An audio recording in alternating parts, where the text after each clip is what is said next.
The more you watch Yang Hansen in the Summer League, the more the Chinese Jokic nickname starts making sense. But how fair is that comparison really? I'll be honest, I spent half of my last video on Hansen diving into the marketing side of the pick. But after what we've seen on the floor, I think it's time to give Yang Hansen more credit and ask the real question. How does he actually compare to rookie Nikola Jokic? For starters, I think it's good to remind you what the Joker was like a decade ago. The Serbian was picked 41st overall in the 2015 NBA draft and arrived in Denver with almost no hype. In fact, at the beginning, he came off the bench behind Jusuf Nurkic and Joffrey Laverne. But as the season went on and the Nuggets leaned more into their rebuild, Jokic quietly started earning more minutes and eventually became a starter. Actually, by the end of the year, he started 55 out of the 80 games he played in. 10 points, 7 rebounds, and 2.4 assists in just under 22 minutes per game while shooting 51% from the field and 81% from the free throw line. That's rare efficiency for a rookie big, especially for one drafted in the second round during a Taco Bell commercial. His advanced stats were impressive too: 21.5 PER, plus 4.9 box plus minus, and 6.7 in win shares. So it's no surprise he made the all-rookie first team and finished third in Rookie of the Year voting. Also, we gotta remember that back then the Nuggets weren't running the offense through Jokic. His usage rate was actually relatively high for a rookie at around 19%, but Jusuf Nurkic was still seen as Denver's main big with a 27% usage rate.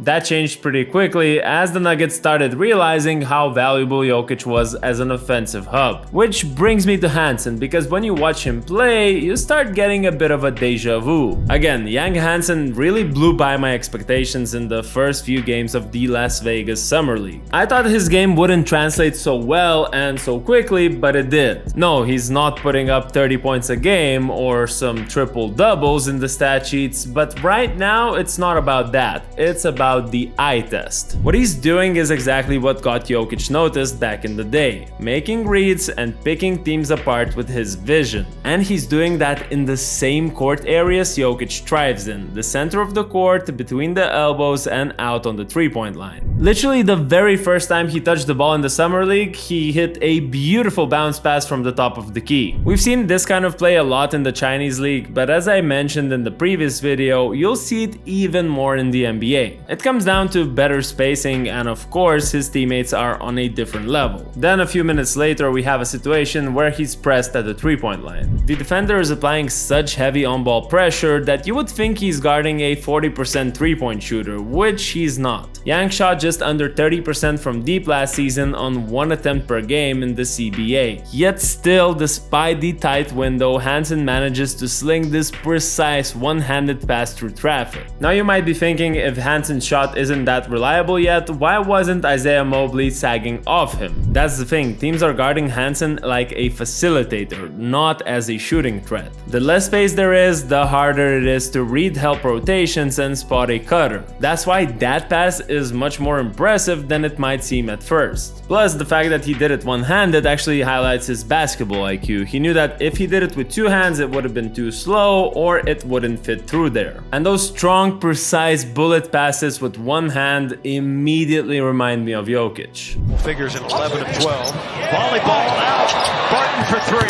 Yes! Now pay attention to this play from the second half. DJ Carter sets a flare screen, then cuts, and Yang Hansen finds him for an easy bucket. Now look at rookie Jokic finding a cutter. Gary Harris gets an off-ball screen, cuts, and ends up wide open under the rim. And believe me, these actions are tough to guard. You know what's coming, it's repetitive, yet you still can't stop it. But to make them work, you need both the vision to see the play and the precision to deliver the pass. And in those regards, at least right now, it seems that Hansen isn't that far off from Jokic. Before we go deeper, I hope you're enjoying this type of a breakdown video, and if that's the case, make sure that you are subscribed for more. On this channel, we look at the NBA through our international eyes and I guess give you some takes that you won't hear on ESPN. Now back to the topic at hand. Having covered passing, it's time to dive into a part of the game where rookie Jokic was clearly ahead, the post-up. That's something we haven't really seen yet from Hansen in the Summer League.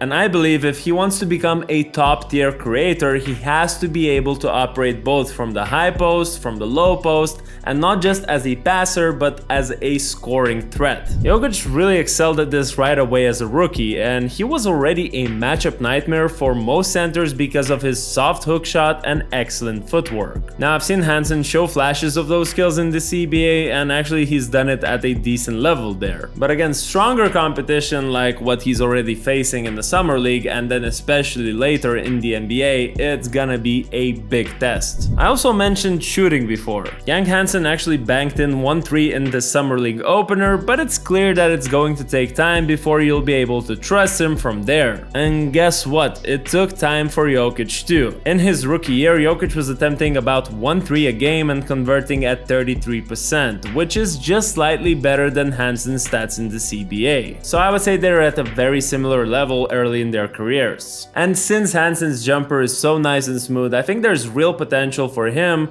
to increase the volume, increase the accuracy, just like Jokic did throughout the years. But okay, are there any parts of the game where Yang Hansen could be even better than Jokic? And it might sound crazy, but the answer is yes. Jokic has clear flaws on the defensive end, as his lack of lateral quickness and athleticism limits his defensive potential. And although he compensates with elite basketball IQ and positioning, he's still far from a great defender. Yang, on the other hand, has his own challenges defensively, especially when it comes to switching onto quicker players. But he does hold an advantage over Jokic in terms of raw athleticism. He's a better leaper, has good timing as a shot blocker, and shows a natural feel for rim protection. Just that alone gives me enough hope to think that he can become a solid defensive anchor, and that athletic edge also impacts his offensive upside. We saw flashes of it in the Summer League. He had a few plays where he was a real threat in the pick and rolls, finishing strong at the rim with dunks. He also showed some surprising face-up ability, both in attacking from perimeter and finishing tough layups in transition. Honestly, for a player that size, his mobility is impressive. By the way, this inverted pick and roll is another play that Jokic helped popularize. So the fact Yang Hansen is already showing success with that makes me think Chauncey Billups will have him running more of those as time goes on. Finally, let's talk about backgrounds for a second, because there are some fascinating similarities too. Both guys were projected second-round picks, both came from the overseas, both weren't hyped in the US until later,